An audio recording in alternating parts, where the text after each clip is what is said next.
Magandang araw mga kabayan. Welcome sa isa na namang episode sa Kabayan Corner. Sa araw na ito, special ang ating episode kasi meron tayong import galing sa ibang bansa. Sa Kabayan Corner, pag-uusapan natin ang mga experience ng ating mga Filipino workers overseas. I'm your host, Angelo, and today ang guest natin is very inspiring.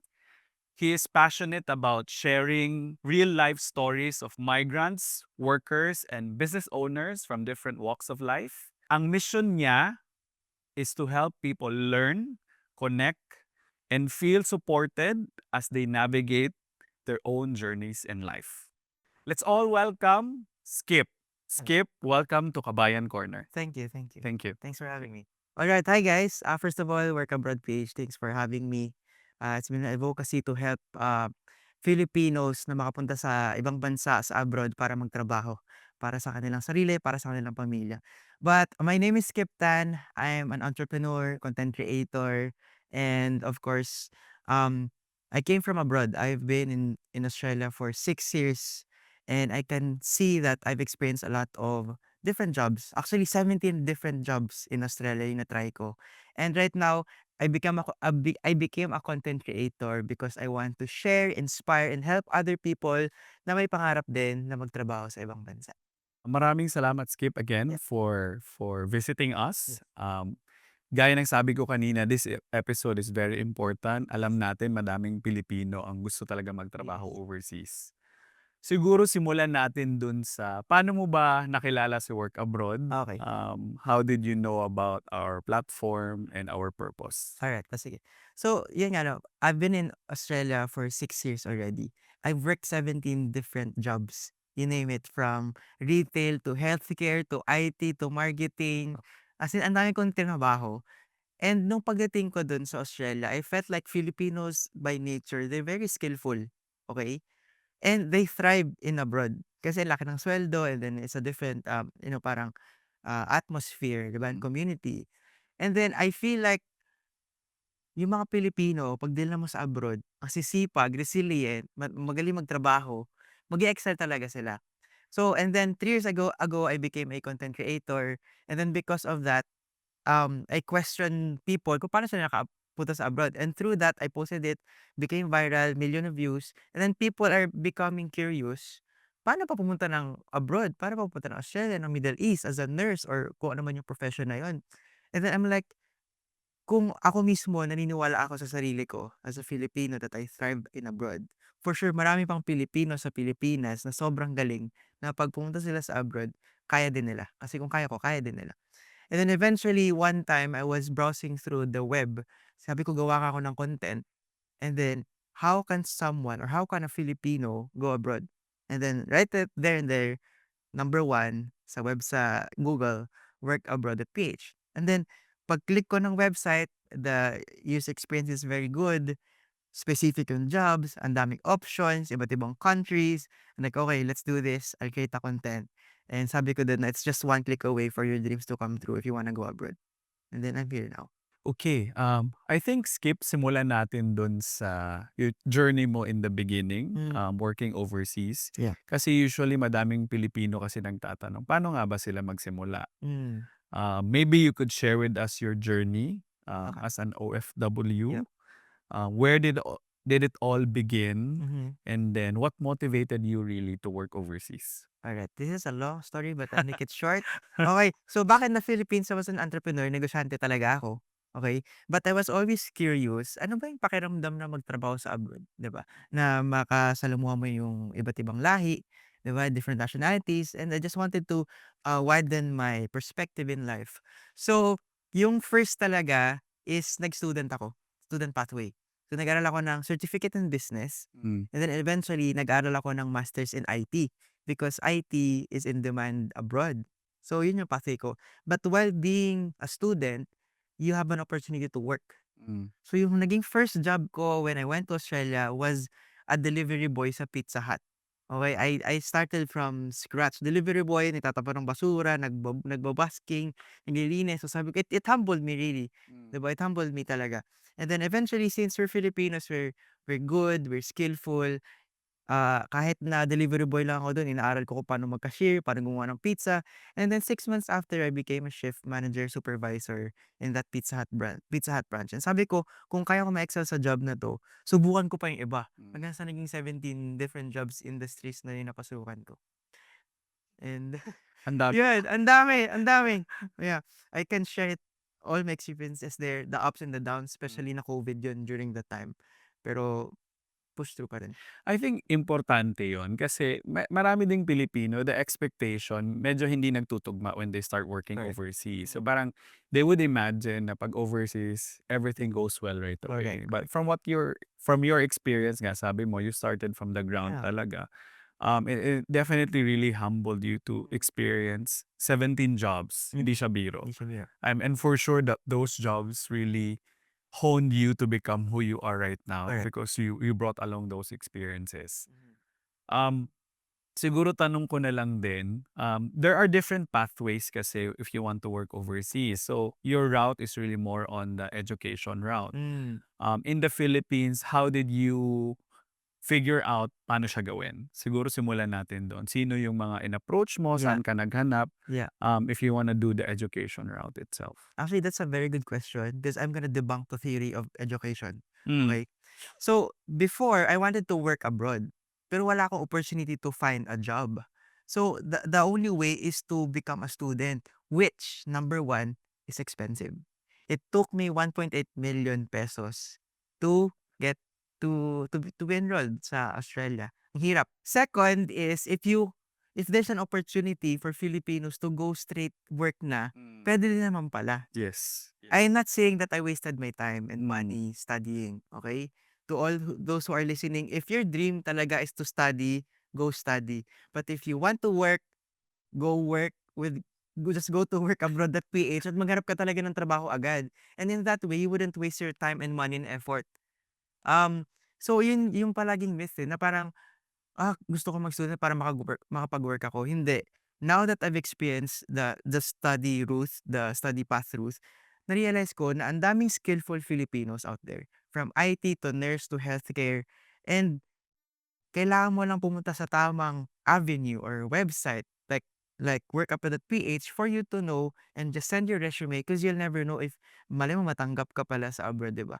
And in that way, diretso work na siya. You don't have to pay upfront pa. Because I know some agencies na parang you have to pay 200,000, half a million, and then may salary deduction pang mga gano'n-gano'n just to pay it. But I'm just being genuine. Ito yung pinaka-genuine advice ko for Filipinos who want to go abroad.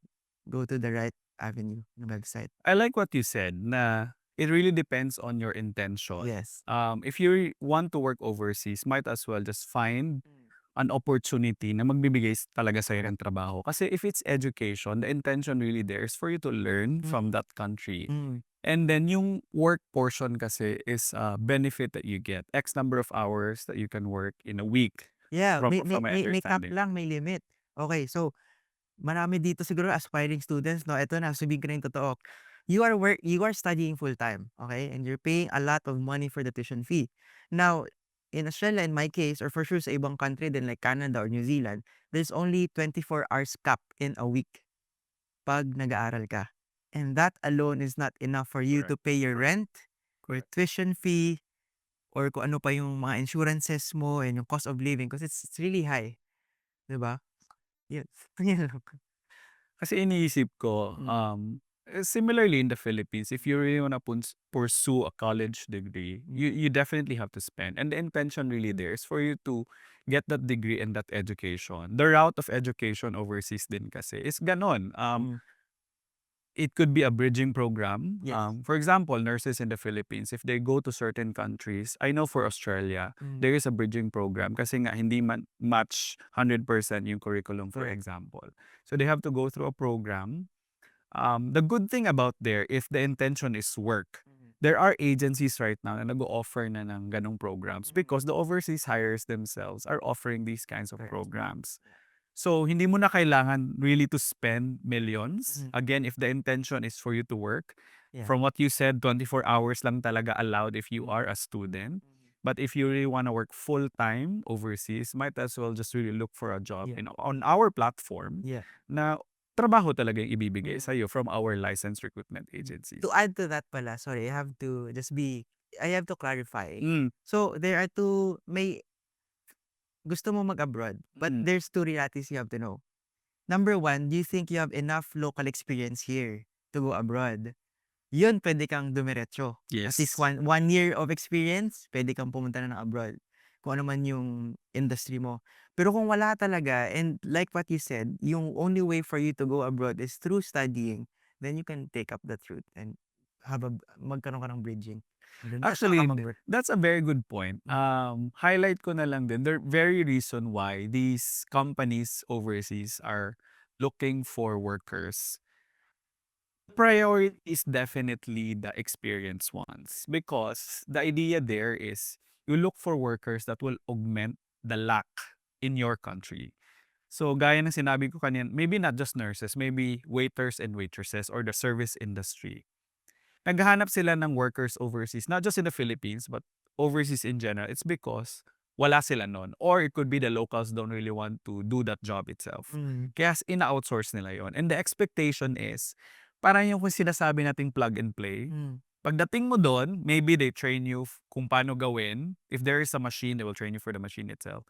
Pero the expectation is, oh, may 2 years or 1 year experience ka na in the Philippines, you should be able to do the job in general. Correct. Yeah. Kaya din sila nagsispend Mm. for to really hire and partner with local recruitment Correct. agencies. Yes. I think that's the idea na kailangan maintindihan din natin. Mm. Kasi there are those na ine-expect nila.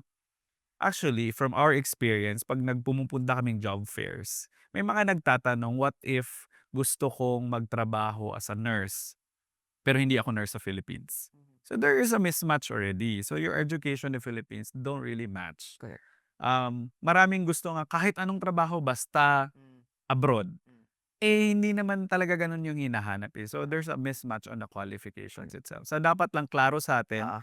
when you look at the job itself, make sure you read through the qualifications and the experience required before tayo mag-apply para tugma talaga siya sa hinahanap ng overseas hirer. Correct, correct. Credibility is important. Yes, yes, correct. So ayun, napag-usapan natin yung initial journey mo overseas. Mm. And for sure, gaya nga ng sabi mo, hindi naman siya smooth sailing eh. There were definitely challenges that you Oo. faced along the way. Mm. So maybe if you can share what are Yeah. some of the challenges and ano yung mga naging learning para our audience can also learn Sige. from that Yeah, yeah. experience. I'll try to articulate the best that I can kasi ang daming challenges. Akala nila sometimes when you go abroad, the grass is greener. Could Mm, be, could be. Maybe it's for you, maybe it's not for you, but if you're gonna go through it or tatalunin mo, go for it. And yun dun mo lang naman malalaman. So number one, when I worked abroad, the number one issue is homesickness. Always. Sa una excited pa ako, "Wow, mm, ganda dito, ang ganda dito sa sa Sydney." Kita ko yung opera house. Pero yung loneliness mo minsan 'pag naisip mo na yung Pilipinas, iba pa rin yung pakiramdam na nasa bansa mo ikaw, eh, nasa country mo kasi mahal mo talaga yung Pilipinas, 'di ba? Number two, culture shock minsan mm, kasi you're in a foreign country. mm. You know, the way they speak English is different from ours, Yep. especially in Australia na hindi ko sila maintindihan minsan. Pero we're Filipinos, we're good in speaking English, so kahit papaano laban, kaya. Mm, Okey, ano pa ba? Siguro yung sa pera. Even though the salary is big, the cost of living is big din. So, sometimes you just break even. yeah. Pero which is still good kasi you're still earning abroad rates. Meron ka pa ring maipon, makakapagpadala ka pa rin sa Philippines. So, kaya pa rin siya. Number four, yeah, there was a time where I got really depressed for 3 years. COVID. Mm. COVID yung hindi ako makauwi ng Philippines. So, I had to do really odd jobs kasi I was paying for my tuition and my rent. So, yung naging trabaho ko nun, tinanggap ko yung work as a factory worker sa isang water bottle company where I work 7 AM to 7 PM with Wow, 12 only hours. 1 hour break. That was my lowest point, but that lowest point helped me to propel in getting other jobs and made me become who I am right now with the mindset, laban talaga. Thanks for sharing. That's really a testament of Mm. Filipinos being resilient. Yeah. I mean, we do get this feedback from overseas hires na kaya na naman talaga nila gusto mag-hire ng mga Filipinos because of resilience. Mm. Pero sana naman wag naman abusuhin yung pagiging resilient Sa ng mga Filipino, di ba? Well, there are some, but yeah, dapat marunong ka rin din talaga gamitin mo yung utak mo minsan. One of the things I also wanna bring up like what you said, is yung homesickness. Yes. Kasi number one talaga siya na reason why Filipinos don't technically succeed in working overseas. We have conversations with our partner agency. Sinasabi nila, na-deploy na nila yung worker.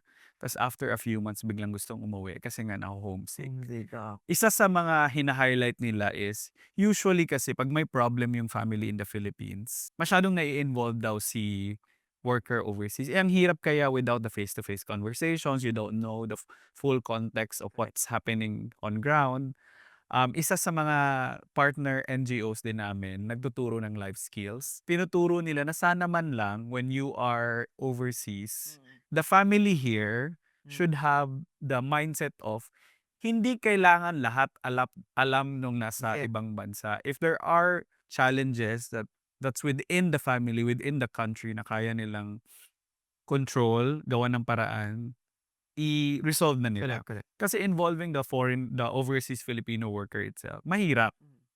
Kasi like what I said, nandun siya, siyempre maiisip niya, paano ko kaya tutulungan yung family ko? So as much as possible, hindi siya sakripisyo lang ng OFW, but it's also a sacrifice in the family and you guys need to work together. Correct. Hindi to one way, Correct. it's a two-way street. Mm. Yun lang yung lagi naming naririnig na main reason talaga bakit hindi nagiging successful yung isang OFW kahit Yeah. na-deploy na siya. Mm. Well, yeah, I can attest and relate to that 'no, kasi karamihan ng na OFW or mga kasama ko sa Australia, kasi sobrang grabe na yung burden ng taong nag-abroad. Yung burden hindi nila maintindihan yun kasi wala sila dun. Kumbaga isa lang siya pero sila dun 5 as a Correct, family. correct. So sometimes na-absorb neto yung bigat ng nararamdaman na nasa Pilipinas. Guys, eto advice na 'to based on practical experience and sana those families, clans na nandito sa Philippines or even friends, you have to understand that this person being far away from you has enough burden to carry. So, the best way to approach this is just to support. Kaya mo yan, kaya mo yan. And there are times na pagod yung tao sa trabaho, kayod, di ba? So, minsan may samahan din ng tamang timing na kuya, ate, or mama, papa, may ganitong problema. Pero kung kaya, sana matulungan niyo kami. Pero kung hindi, okay lang muna for now. Yung ganun, yung tamang Tama, communication lang. tama. Kasi clarification will give them clarity for both. And then, magtutulungan nga talaga sila kahit malayo sila. Thanks for Yeah. sharing that kasi I myself have OFW family. My sibling is now working in the UK with his wife. Eh medyo mahirap. Aminin natin there is a chat group in the family. Minsan may exit pa ng chat group na nangyayari It happens. without giving the full context of the Mm. situation. And then nakikita ko din naman kasi for OFWs, they try to involve themselves in the family happenings on Mm. ground as much as possible. Kasi gaya nga ng sabi mo, hindi siya madali eh. And I wanted to point out as well, if you are a first-class citizen in the country because Filipino ka in the Philippines, you're not a first-class citizen in other countries. You are not the priority. True. Aminin na natin yun. Ganun talaga yung reality. Ikaw yung mag-a-adjust because you are the minority in the place. Gaya ng experience mo, yung cultural differences, isa din yan sa kailangan tingnan ng mga aspiring OFWs Correct. kasi. Kaya it's important to, before you even tell yourself, I want to work overseas. Yes, we do have the platform. We provide the access to applications already, connecting with our recruitment agencies. Pero maybe as an advice, if you wanted to work overseas, search din tayo ano yung magiging life, what's the cultural differences. So for example, Saudi Arabia, although they're becoming much more open now, there are certain things that you cannot do. Vices that's not allowed in country. So you have to be super careful around that. Singapore, for instance, yung dumura lang, you will get fined if Yeah, you do maraming that. rules, So yeah. kailangan as Filipinos, do due diligence na lang din. Research Correct. the country that you're interested in. Prepare talaga ang Prepare kailangan. talaga, yes. Tama. Okay, so speaking of preparation, ito, funny story, pero this is reality. Did you know that yung decision making ko to go abroad is just overnight? Kasi ang nangyari nun, yung kaibigan ko pumunta ng education agency, narinig ko. Sabi ko, "Parang okey 'to, ah." The next day nag-apply na ako agad, without me knowing na is it gonna be on a different universe pala, na ito pala yung tatahakin ko, mahirap pala, homesick pala ako, dami palang babayarin ng gastos. And because of that, di ako na masyadong naka-prepare, masyado ako naging emotional. Because Mm. Filipinos tend to be emotional, minsan walang logic. So ngayon that if you're listening to this, haluan mo ng diskarte, logic, emotions, and research. Research Tama. ang kailangan. I mean, take risks Take it. kasi that's an input, eh. Mm. And whatever risk you take, there's always an output, whatever happens. Pero gaya ng sinabi natin, we just have to make sure na you prepared for it. Correct. Big decisions like this shouldn't happen overnight, but it Mm. can happen like what you've said, 'di ba? Oo. Pero if you have the time, really think about it. Mm. Ang dami na ding nating nakikita sa social media ngayon na nagse-share naman sila ng mga personal Correct. experiences. Like you, Yeah. on your platform, Mm. sharing stories of different people that Correct. you talk to, Mm. the episodes that you do, yung man on the street, really talking to people on ground. Ano ba yung mga nagiging experiences nila? Mm. So part of that, and we do appreciate your platform for sharing these real life stories Mm. to our OFWs and aspiring Correct. OFWs as well. Yes. Let's move to the power of storytelling. Oh, okay. Right. Kasi nga, with the advancement of technology, Ah. digitalization, Mm. everyone has access to socials. Yeah. So you have different platforms that are available. And one of your platforms that you're using right now, Mm. you have a lot of followers. You have a lot of views already. And you have really the power to influence people. Correct. So I want to understand what really inspired you to Ah. sharing your journey, having your own platform, and sharing people's stories. Yeah. Kasi mahalaga para sa yung experience ng mga OFWs and aspiring OFWs Correct. as well, 'di ba? Sige, let's start it with me. When I decided to go abroad, Mm. wala talagang platform before. Ang meron lang YouTube, tsaka tsismis. Sa kabilang barangay, sa kabilang barangay na maganda daw mag-abroad, pero hindi mo alam kung bakit. Mm. So when I came to Australia, hindi posting TikTok nun, wala akong information. And information is important Yes. talaga. And then nag-emerge yung TikTok, Instagram, Facebook Reels. Biglang nagkaroon ng maraming information. Now, 3 years ago, because marami na akong experience, sabi ko, why not do my own contents and ask people the questions na tanong ko sana before ako umalis, at yung tanong ko rin ngayon, gagather ko yung stories nila and then i-put ko online. In just 1 week time, I've got like 4 or 5 million views. Kasi very raw and genuine yung mga Mm. answers nila. Mm. Lahat ng success. Hindi mo laging pahirap eh. Tama. Majority rin naman talaga, whether you like it or not, it's always positive kahit mahirap. Gano'n siya. And then eventually, through stories, people got inspired with the content, they got compelled, they became curious. And now I'm over around 100K followers across platforms, now waiting for these kinds of contents for them to know. So information is what I want to drive through the Filipino people. Again, thank you for Yeah. doing that. Kaya nga nung nakita namin the video that you created for us, sabi ko, it really makes sense for us to partner with platforms like this. Kaya nga nasabi ko kanina, what really propelled us to where we are right now is pandemic. Pandemic really taught us the digitalization can happen.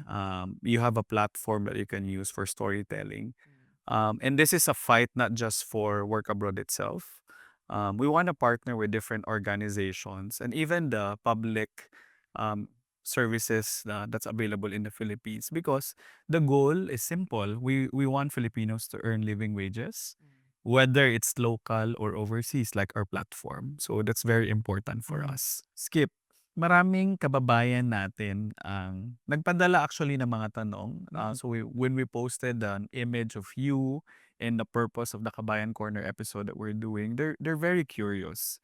Siguro ano yung mabibigay mong importanteng payo sa mga nagbabalak na mag-abroad at sa mga aspiring OFWs na nakikinig sa atin ngayon? Sige, okay. Well, first of all, you have to know your why. Bakit mo gusto mag-abroad? Aminin mo na sa sarili mo. Dahil ba may problema sa Pilipinas? May problema ba sa career mo? Do you need a stable job to support your family? Or gusto mo lang talagang ma-explore sa life kasi binata ka pa or single ka, wala ka pang asawa, wala ka pang anak. So, because when you know your why, you'll do better. When you know better, you'll do better, 'di ba? Hmm. So which goes to my next point na when you know your why, you go and find ways to have a credible mindset din to your own, 'di ba? Na credible source. Pupunta ka dun sa tamang avenue or lugar or company or agency para makuha mo yung information that you want Hmm. upon going abroad. Tapos, siguro point number three, how do you know? How do you know if 100% sure ka na mag-a-abroad ka? Hmm. Okay, kung kaya mo nang iwanan muna ang Pilipinas at ang pamilya mo for greener pastures, na kahit mahirap at hindi mo na siya kayang tulugan pa the next day or if it keeps on knocking at your door, napapanaginipan mo siya, nama-manifest mo na siya, ta's na-excite ka na may halong kaba, ta's parang hindi mo alam, pero alam mo na you just have to talunin mo na lang, kailangan mo na lang siyang talunin, yun yung time na kailangan mo ng gawin yun. Kailangan mo ng i-click yung work abroad.ph, maghanap ka na ng work mo, hanapin mo na yung qualifications mo dun and you'll never know when you wake up the next day, baka nasa abroad ka na. That's Thanks it. for your advice. Mm. I think add ko na lang din, for Filipinos, Mm. it's working overseas is deeply rooted on improving financial situation Correct. kasi. We have a lot of workers na under the domestic helper space, cleaner space. It's because they wanted, gaya din ng sinabi mo kanina, there is conversion on money kasi. Correct. So kahit maliit siya tingnan, but when you send it to the Philippines, malaki din yung maitutulong mo sa family. So again, it's really to improve their economic living Correct. conditions. And alam natin when Filipinos work overseas, hindi to because I want to improve myself. Mm. I want to earn more for Correct. myself. It's for the family. And sometimes it's extended to even relatives. Not just relatives, but even yung mga kapitbahay. Yung mga kapitbahay na The whole papadalhan natin ng barangay. mga sabon. Correct, oh. 'Di ba? So ganun siya. So imagine the impact of one Filipino worker Mhm. contributing to the entire community. Correct. So again, maraming maraming salamat for sharing that. Yes, yes. So Skip, when we invited you to do this Kabayan Corner episode, Mm. we posted a photo on our platform, social media, Yeah. and we invited aspiring OFWs and OFWs themselves and any Filipino who's interested to ask questions. And here are actually some of the questions that they Mm. asked. So let's Yeah. just go through them and Hmm. maybe impart insights from your experiences base dun sa mga naging tanong nila. Number one, is there anything, maybe a job or changes in the country that will compel you to come home for good and work back in the Philippines? And I think from your experience, ganyan yung nangyari, di ba? Yes, yes, actually, yeah. Oo, okey. Um, Siguro what was the reason? So, for sure, marami nagtatanong, the dream is to work overseas, earn, provide for the family financial stability. You've been working overseas for 6 6 years. years. So what compelled you to come back to the country? Maganda 'to, maganda 'to, sige. So, okey. So, as Filipinos, what you want in life talaga lang naman is to have stability. Number one, shelter, Mm, stability, mm, um, a vehicle for you to go around Manila or the Philippines kung saan ka man. And sometimes that opportunity for you to purchase those things is when you go abroad. So kaya sinasabi ko, ano yung purpose mo going abroad? And majority of the time, it's for economical purposes, mm. which is okay to admit. Yes. Kasi talagang makakapagpadala ka talaga ng pera from abroad to Philippines. As in, makakatulong ka talaga sa sarili mo, sa pamilya mo, sa buong barangay. So, now, when you know your limit and the benchmark, at least alam mo kung magkano yung savings mo, Mm, magkano yung napundar mo na. As for me, the past 6 years, I was able to invest into properties, a condo and house and lot. So that enough is okay na. And then a car, and then a business here. So one time, meron akong parang awakening. Sabi ko, Skip, ano pa ba? Ano pa ba yung rason kung ayaw mong bumalik at samahan yung pamilya mo this time? mm. 'Cause na ano ka na, eh, na kailangan mo ng yung ano yun, yung aanihin mo, tawag dun? Yung Yung tinanim? yung tinanim mo, aanihin mo na. Yes. So 'pag naani mo na, tanungin mo naman next, anong nasa heart mo right now? Because you could be at in a place physically, but your heart is not there anymore. Hmm. Because maybe your your purpose is done in that season already. Napagdaanan mo na ako, napagdaanan ko ng depression, ng nangutang-utang, na naghirap sa abroad, na nakatikim ng racism. So, I think that season of my life made me strong. Now, it's time for me to use those experiences to go back to my country, build my business, build my brand, help these Filipinos who deserve to know what work abroad at PH is. And then, yun na yung advocacy ko in life. Alright. Thanks for sharing again. I think kaya I really like what you said Mm. on knowing the whys. Yeah. Why are you really doing this? Kasi depende naman sa tao yun. For others, it's long term. For others, it's short term. But I think for you, you're very specific on Mm. my goals. Mm. I think sa life skills din natin, personally, we should start to develop ano ba yung magiging personal goal ko. I think depending on the season in life, whether you're single, married, in a Right. relationship, because those will be affected if you start Mm. going overseas. But I think for you, you've already reached the level na on your goal, this is my goal after maybe 5, 6 years, I should be having this kind of savings, investments, and properties and whatnot. Since you've reached that goal, you move into what makes you happy. Yeah. Kasi importante sa why is what really makes you happy, where your heart is. Mm. And I'm happy to realize that you've come back to the Yeah. Philippines and continue to inspire other people. But to add to that din pala, there are some countries that will give you permanent residencies. Yun, yun, yun. So, kahit ako nandito sa Philippines, I'm still working on it. Nasa process pa rin siya. Mm, And if mm. you get approved, at least you get to live a life na na may option. Kung ayaw mo dito sa Pilipinas, doon ka muna. Kung ayaw mo sa Australia, dito ka muna. At least you have the option. So, hindi mo agad yun, malalaman 'pag nag-abroad ka. Siguro malalaman mo yan unless sure na sure ka talaga, "Iiwanan ko na yung Pilipinas, wala na akong babalikan dito." Ibang usapan yun. Pero kung nag-abroad ka 2 to 3 years na feel mo na, "Oh, I wanna stay here longer, wanna bring my family here," then you can go for it. If not, you always have a place you call home, the Philippines. Like Tama. Actually, depende sa country talaga. There's always the path of residency. mm, For Filipinos, we're close tayo sa family, especially if you work overseas tapos may family kang naiwan sa Philippines. One of the goals definitely is to bring them to the other country. Like Canada is always attractive for our candidates. In fact, they're number one in terms of the preferred country of destination. And marami talagang Pilipino gusto naman talaga nilang dalhin yung pamilya nila. And again, the why is because they wanna move out of the country already because they want better life or they wanna continue their life mm, overseas. yes, So depende talaga kung ano yung correct, naging correct. goal nila. Yeah. Ayun, sige. Maybe we move to question number 2. Mm, Have you ever experienced a culture shock or reverse culture shock mm, when you went back to the Philippines? yeah. Okay, so culture shock in Australia, yes. Culture shock because iba yung mga Australians, Mm. iba sila, eh. Na-shock ako kasi sobrang grabe yung system nila, maayos, maganda yung sistema, tas they're very kind. Parang, wow, puwede palang ganitong system, yung maayos. Mm. Pero na-shock din ako with in terms sa the way they speak. Parang parang iba, parang hindi ako sanay sa ganitong English.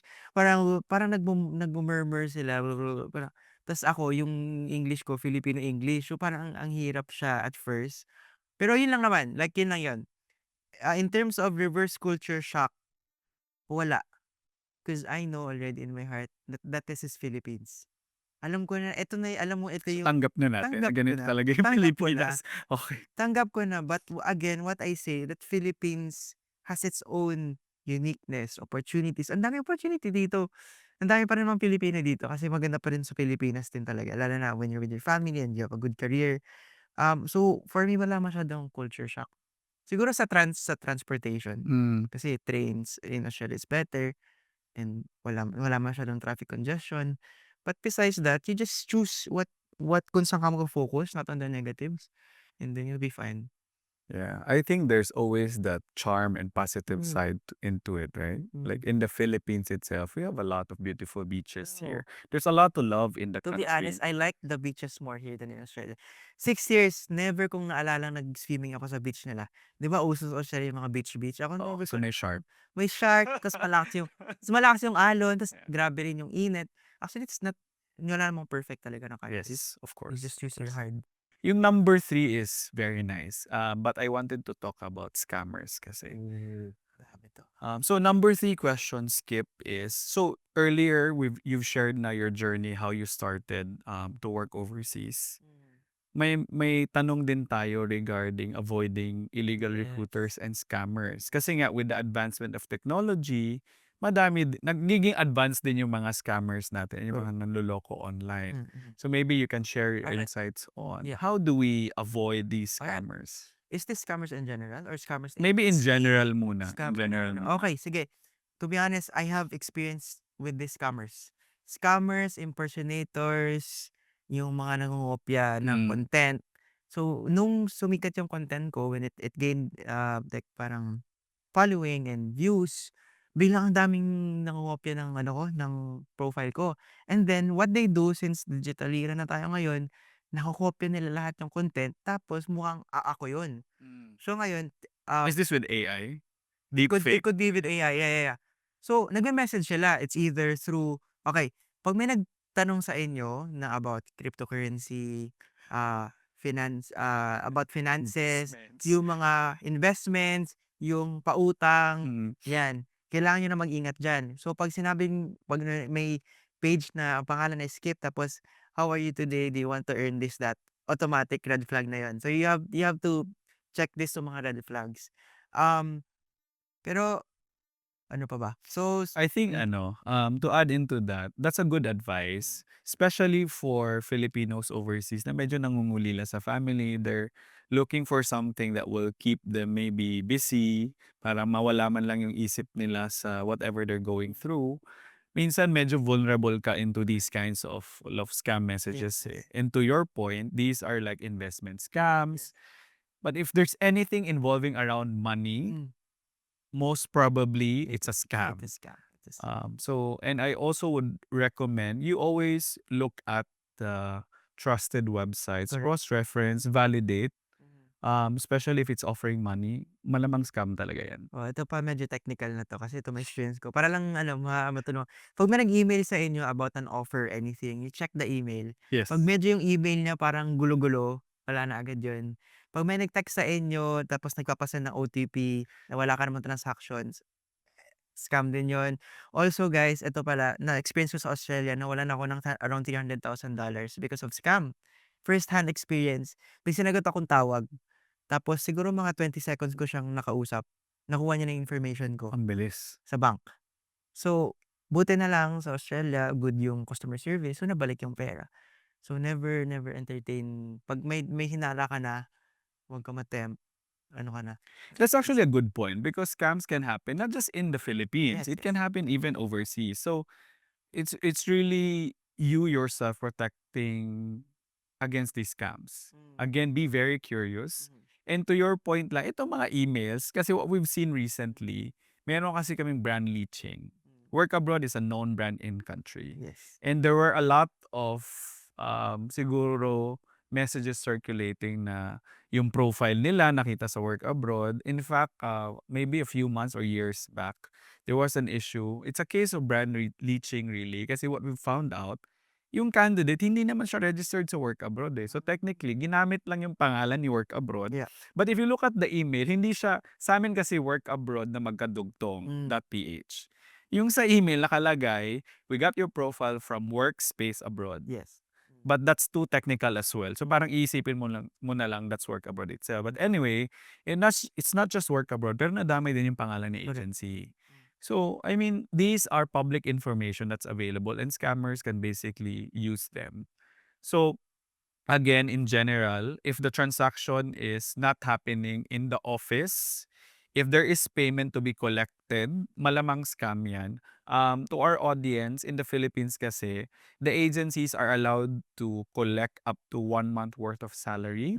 But you have to make sure that the transaction happened in the office. Yeah. Madami kami nakikitang scam ngayon na ang transaction nangyayari sa mga fast food chains, sa food court.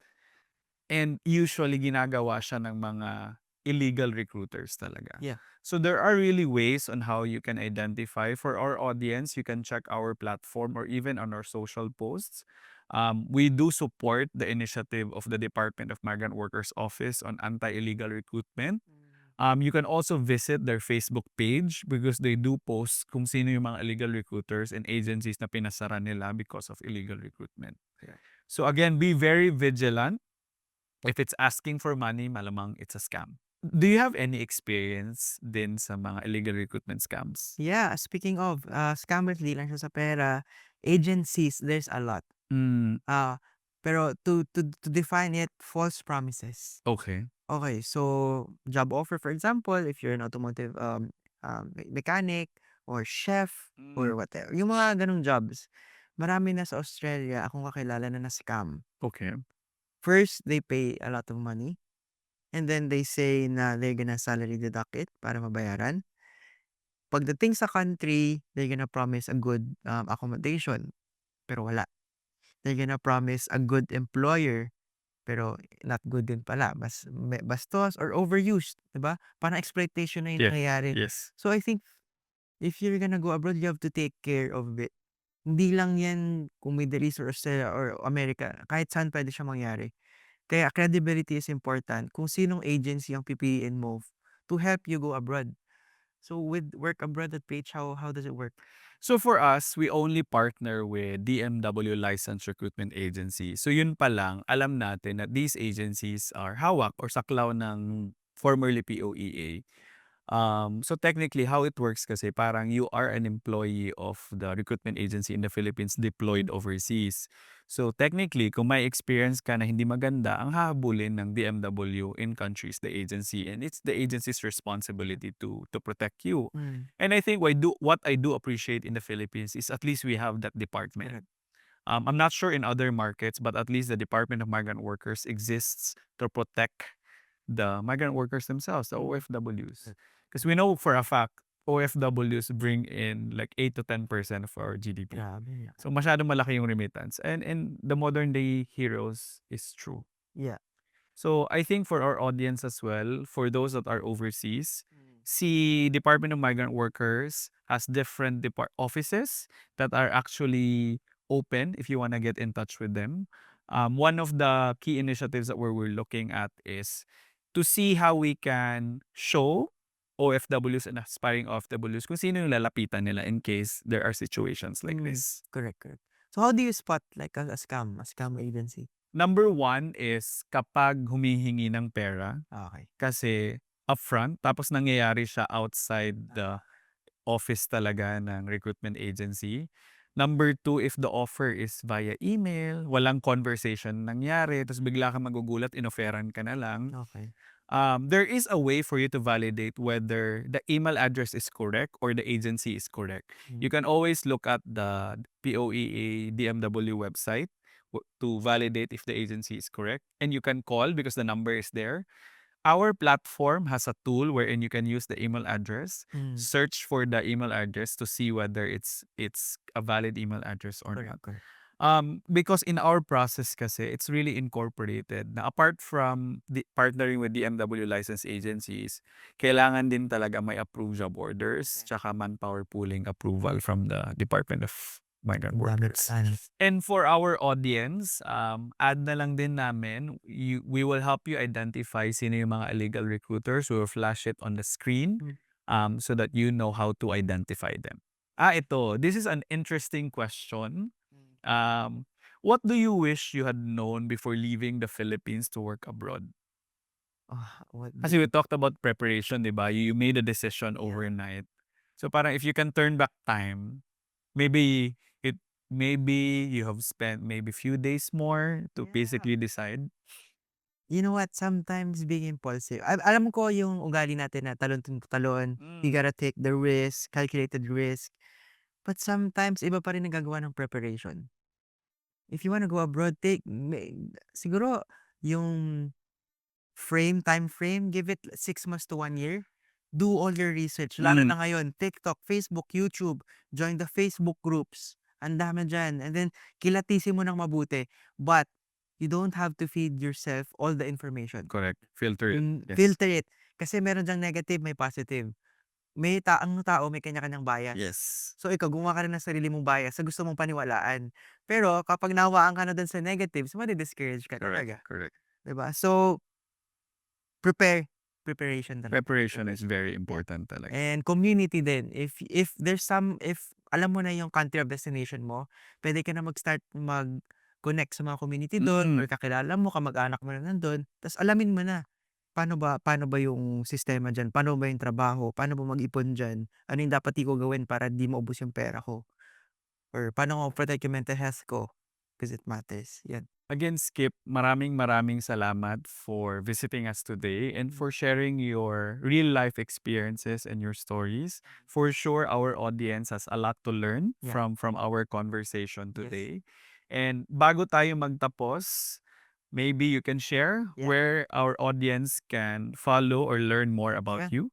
Yeah. Salamat, Angelo. And thanks Work Abroad at PH. That night where I thought about sharing Work Abroad, di ko siya pinagsisihan. So, talagang I know in my heart na yun yung tamang gawin. And actually, it had a lot of views. Ang dami na nagtanong. So, I'm excited to discuss with you what will happen after sa kanila. So guys, Skip Tan is my name on social media.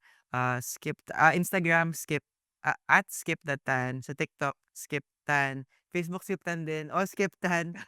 So, if you wanna follow me, if you want to learn more about the life abroad, if you want to know more about how you can progress with your career, or maybe do even business in abroad or sa Philippines. Kung actually, if you're an OFW and you don't know where to put your money in the Philippines, I can also help you with that. Para hindi masayang, hindi mapunta sa utang or magpapautang or mapunta sa gambling, 'di ba? We have, I think I made a program to help OFWs handle their money pagbalik nila sa Pilipinas. Because that's what I'm doing right now. Don't skip me, let's skip to the good part. And again, para sa ating mga listeners, tandaan ninyo bawat kwento ay may kapangyarihang magbigay ng inspirasyon at gabay. Join us again next time in another episode of Kabayan Corner. Again, ako si Angelo. Hanggang sa muli, maraming maraming salamat mga kabayan.